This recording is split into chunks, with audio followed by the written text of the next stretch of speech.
We are in the middle of May now, and this is pretty much mid-season for ground nesting birds in the New Forest. Our early nesters, like the lapwings, have got chicks now, the ones that have been successful.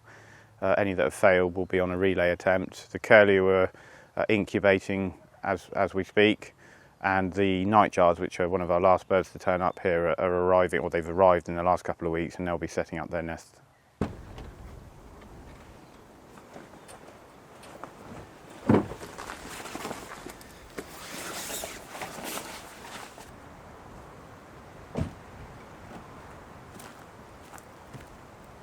This time of year we'll be out monitoring nests. Every part of the nesting stage has its own challenges. It could be the incubation stage, it could be the setting up of the territory stage, the fledging of the chick stage. We've just been out to check a nest today that's extremely close to a well-used path. It's also very close to a main road.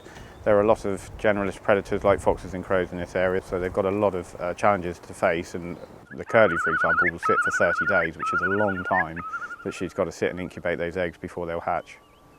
We've got pretty much all of our ground nesting birds here now in the New Forest in residence. The nightjars are probably the last ones to turn up. They're a migratory bird. They come all the way from the other side of the world, somewhere like Africa.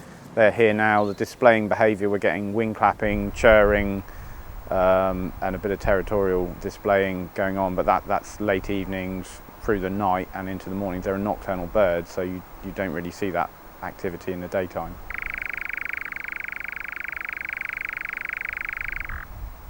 Another active ground nesting bird at this time of year in the New Forest is common snipe. It's one of our smaller waders. They have a couple of characteristic sounds that they make. One is drumming, and they also make a chipping sound, and that can be heard pretty much throughout the wetland areas of the New Forest. I think what we're learning as we go forward with understanding these birds and their breeding behaviours is every year and every season is different. This year it's been quite cool. There's been a lot of northerly winds, so it's kept the temperature down, which has kept insect hatches down. That cold weather holds those things back, which I think in turn has an impact on availability of food and such like. We're bang in the middle of the breeding season for the birds in the New Forest now, so a lot of the work that I've been doing through the spring, the monitoring, the predator management for crows and foxes will continue through. We're working with quite a few different partners and different organisations, and some of those guys are specialising in individual species, so like curlew maybe, or nightjar or something like that, and all the science that those guys are doing is really helpful for us to be able to help us make the right decisions going forward to be able to look after these birds and the habitats that they live in.